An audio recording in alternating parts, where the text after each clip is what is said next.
this video, I'm going to show you how you will never forget the course of the median, radial, and ulnar nerve again, and you will learn how sliders and tensioners of the nerves work.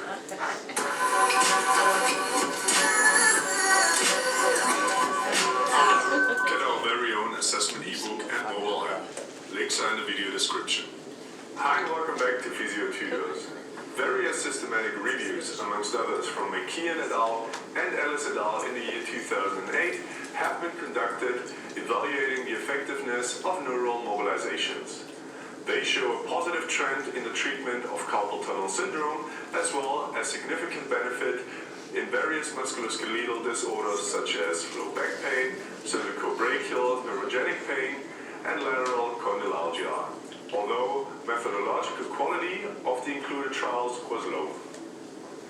Patients with nerve sensitization due to inflammation in the absence of detectable nerve damage have been considered as a distinct category which is highly likely to respond to nerve mobilization treatment. By using a TheraTube, we are able to create a great model which can help physio students and patients to remember the course of the different peripheral nerves, as well as illustrate what happens during nerve sliders and tensioners. The credit for this idea goes to David Butler. For the median nerve, put the TheraTube around your neck and your middle finger.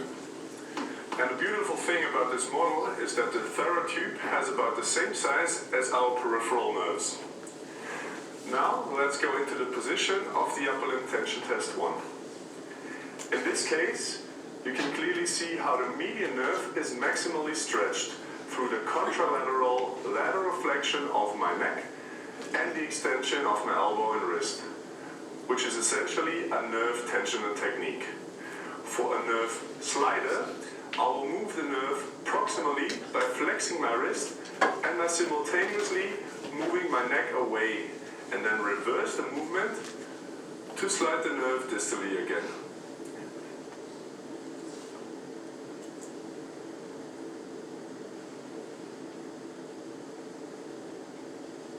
To illustrate a nerve tensioner and slider for the ulnar nerve, we can put the TheraTube around our pinky and fixate it behind the medial epicondyle. Now for a tensioner, you can see that I would have to bring my hand towards my ear in a pronated position with an extended wrist and move my hand away from the hand. For a slider, I will decrease elbow flexion or wrist extension and then subsequently move my hand towards my hand and increase the elbow flexion and or the wrist extension to slide the nerve distally. So altogether, it would look like this. So in this case, I'm sliding the nerve proximally, and in this case, I'm sliding the nerve distally again. Everyone moving your head. For the radial nerve, we will have to wrap the tube around our upper arm and put it around our index finger. In this case, you can clearly see how important it is to bring the shoulder and forearm into internal rotation and pronation for maximal tension as in a nerve tensioner. To slide the nerve proximally, you can extend the wrist and slide it back by flexing the wrist again with a simultaneous movement of the head towards the opposite side.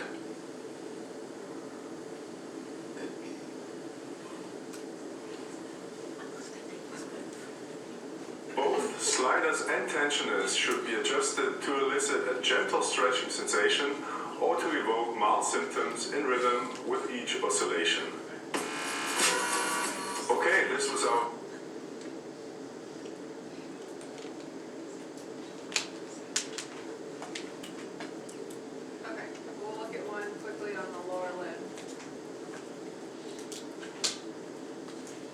In this video, we are going to look at neurodynamic techniques for the lower limb.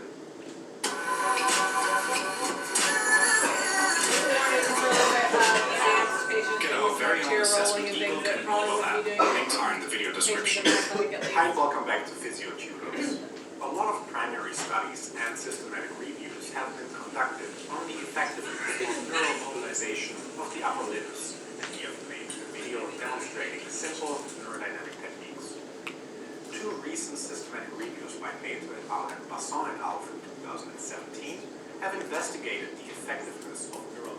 normalization in the treatment of low back pain patients. While meta-analysis revealed significant changes in pain when comparing neural normalizations to control interventions, this change remains just below the minimally clinically important difference, and most studies work on it. For the slump slider, adopt a slumping position. Okay? To slide the neural tissue distally, extend the knee, dorsiflex the ankle, and extend the neck, and then to bring the neural tissue proximally, plantar flex the ankle, flex the knee, and flex the neck. So the sliding motion looks something like this.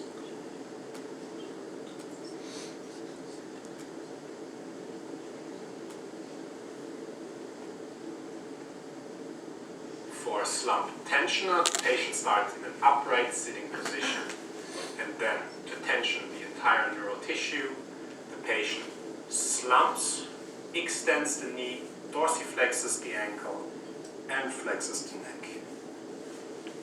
So the whole tensioner looks something like this.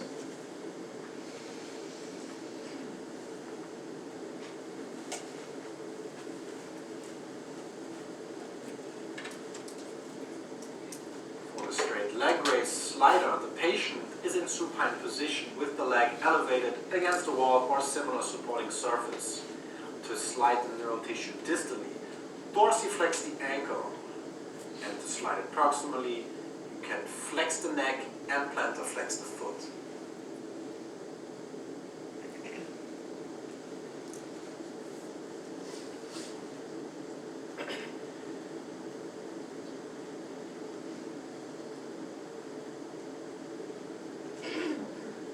Tensioner, dorsiflex the ankle and flex the neck at the same time.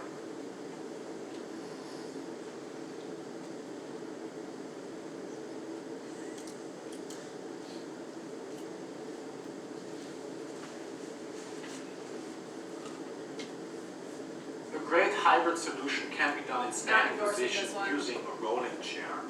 Place the foot on the chair. This sliding technique can be done by rolling the chair away from you, and while you extend the knee and dorsiflex the foot, add neck extension. And when you return to the starting position, flex the neck to slide the neural tissue proximally. This will look something like this.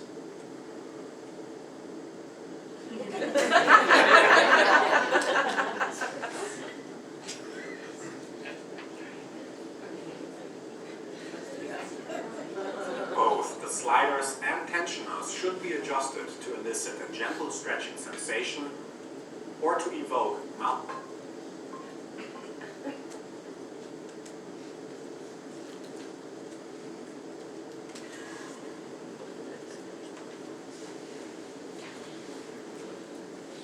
Okay. So the next slide is these are in the iDrive. So I just picked a few. These are home exercise programs that you can give to patients. It's in the physical therapy drive under pain education, and in parentheses says P&E, neurodynamic exercises. So here's an example of for the lower limb. And then here's an example of slider versus a tensioner with the median nerve here. So you can use these with your patients. They can be print off, use them for yourself for education. Anyone questions on the neurodynamics? Okay, so moving on to graded motor imagery briefly. So this is for patients with pain who display different primary somatosensory representations, altered cortical representations, and they typically correlate with pain and disability. So neglect and decreased use. We do graded motor imagery to help restore body mass. So most of the research with this is with low back pain and CRPS, specifically in the hand.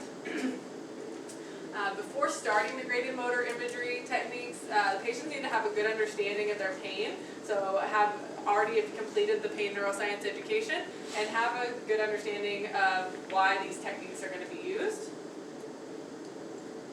So typically, there's some research that says you don't have to follow a progression. Some shows that you should, especially with the more sensitive patients. So the recommended progression is start with left-right discrimination, laterality. And I put that in bold, recognize app, because it is spelled with an S, if you guys want to check it out. This does left-right discrimination. I've had some people in my cohort, they made hands, and they do it with paper, but I use the app. And it's really nice because it just tells you the accuracy right there. It tells how long it takes to recognize the image. So until they achieve 80% accuracy in 3 seconds per image. So I have one for the back, so that's more on, it's like the person is rotating and being able to identify which way they're rotating. I have the foot, so identifying if it's a left foot or a right foot, and then I have the hand. So, and then from once they start doing better with laterality, so typically patients with central sensitization are going to have difficulty identifying right from left, not necessarily in everyday life, but when it's put in front of their hand because of those put in front of them, because of the brain mass being smudged from disuse and neglect. So the next step would be motor imagery. Patient imagining movements of the painful part. When a patient is able to complete these tasks with little to no pain, you can progress to sensory discrimination. So most recently, while I have a patient in the motor imagery phase, typically pain is experienced with sitting. So we're imagining sitting while walking and working on decreasing the pain with that. Sensory discrimination is also used to sharpen the maps. Progress when patient is 80% accurate, and 2-point discrimination is within normal limits. Some examples that I do for sensory discrimination besides the 2-point would be like using just basic shapes, letters, numbers, having them close their eyes if it's on a hand, and being able to identify what that shape, number, or letter is on that body part. And then the last step is to use mirror therapy to trick the brain that movement is occurring. So the program just cautioned just jumping right into mirror therapy because sometimes it can make the pain worse. Okay, so just some pearls or tips from doing this for a bit now. I would say the biggest thing that I've learned is just meeting people where they're at, and just kind of determining, what does this patient really think is going to make them better, because it makes a huge difference in their progress. So currently we have a patient right now who is so focused on really focused on body mechanics, and it feels like if we work on body mechanics, this pain is going to get better. So making that treatment towards the patient's wants and desires. And just really, I didn't realize how much our relationships with the patients actually affect their treatment more than anything physically that we actually do. So creating that therapeutic alliance with the patient early on. And then just like we do with exercise, with education, we don't want just to dump every bit of our knowledge on them on the first session. We don't want to overload them with education, just like we pace out our home exercise program. We don't just start every exercise that we want right at once, so we want to kind of grade the education as well. So the one thing that I want everyone to take from today is this: pain is an output from the brain. If I can ask you one thing to remember, that would be it. So thank you guys for listening, and for the clinicians starting to tackle this, thank you as well. If you guys have any questions or a patient that you'd ever want to discuss, you can always email me or in basket. And then this was part of my capstone project, so there is a overwhelming amount of references.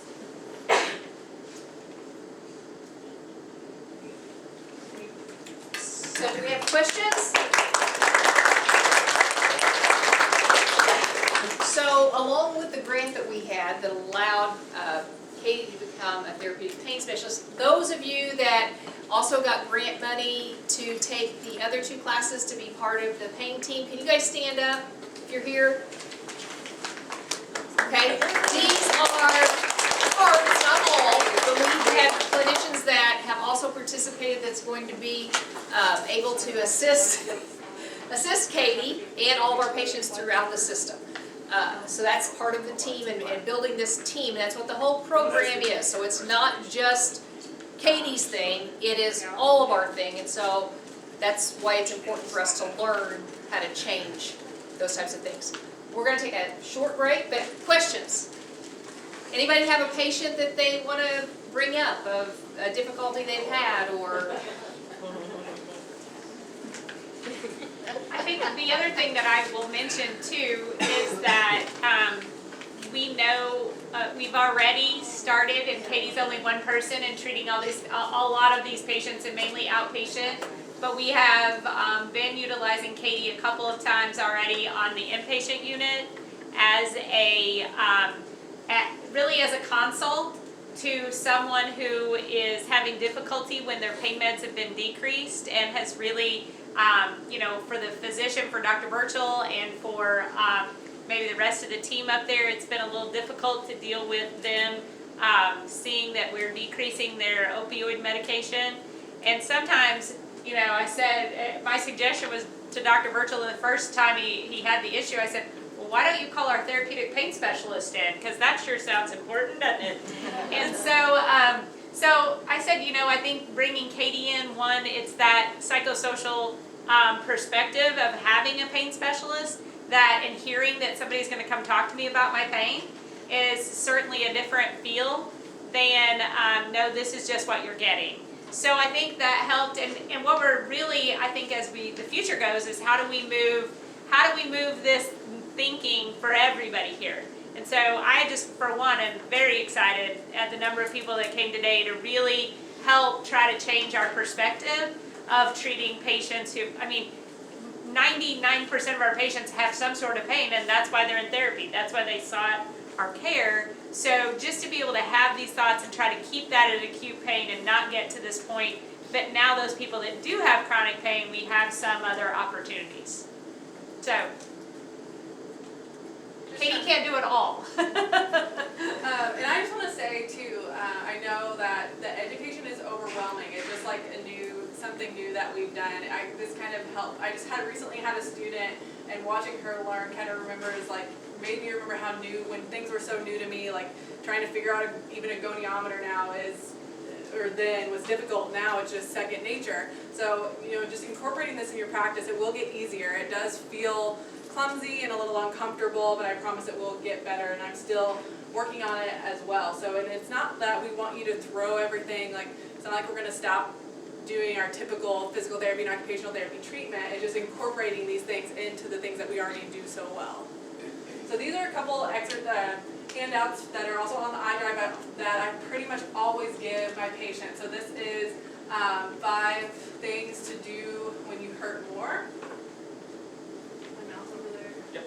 There it is. And I lost it. Okay, there we go, that'll work. So just gives them some suggestions. You guys can go back and look at this on the physical therapy drive again. I just wanted to show you guys what I typically give. So this is just some other techniques for reducing pain. I typically give breathing exercises, and if a patient is interested, progressive muscle relaxation. So this will walk you or a patient through learning how to do progressive muscle relaxation.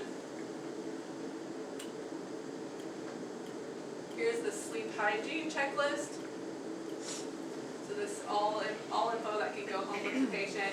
And then they're on the iDrive as well. Under patient handouts, there are some specifics for disc degeneration, bulging discs, arthritis of the spine, just some information that you can give patients as well. That is from ISPI, so it has all of the same language.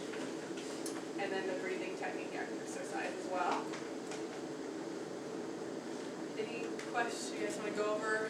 Did you say that isn't every department have the one you heard the Oh yes, let's go. So that's okay. a really neat tool, I think. Okay, so let me show you the why do you hurt cards.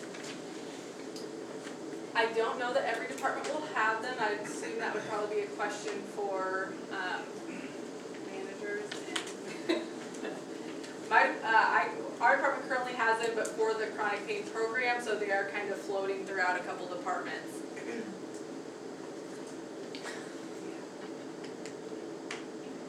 And I have the flashcards on my computer now. So here's an example of the flashcard. So this is emotions and pain, and I'm going to try.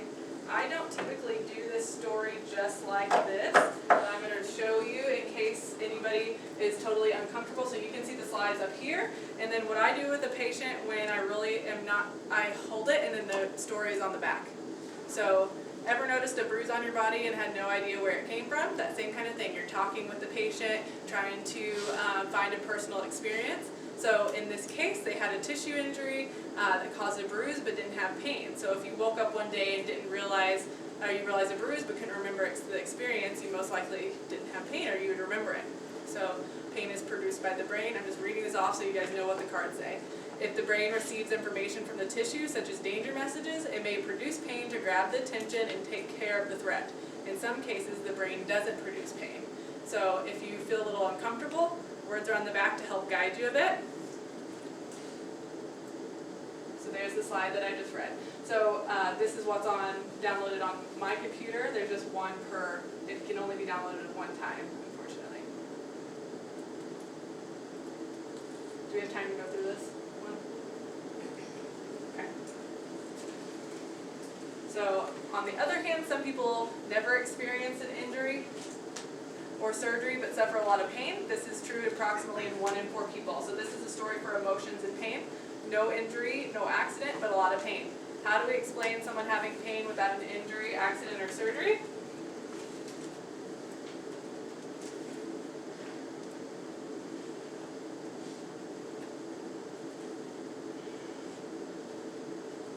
There we go. Okay, so let's start with the measuring cup. I use this for people who did have an injury with emotions too. I just lay off the bruise story. So we start with the measuring cup.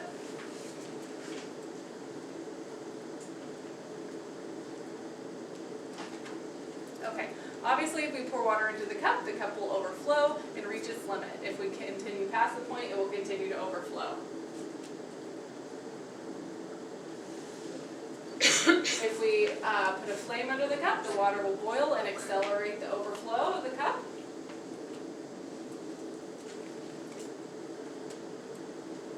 So then we go back to the story that we've already learned. So that's why I teach the sensitive alarm system first, because then you're coming back to this same images that we've seen before.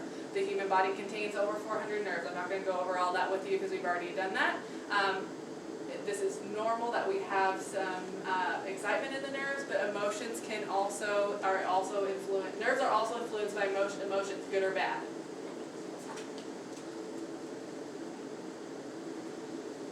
So back to the yellow flags again. People in pain have many stressors they have to deal with. Ongoing pain may be normal, but living in pain all the time is not.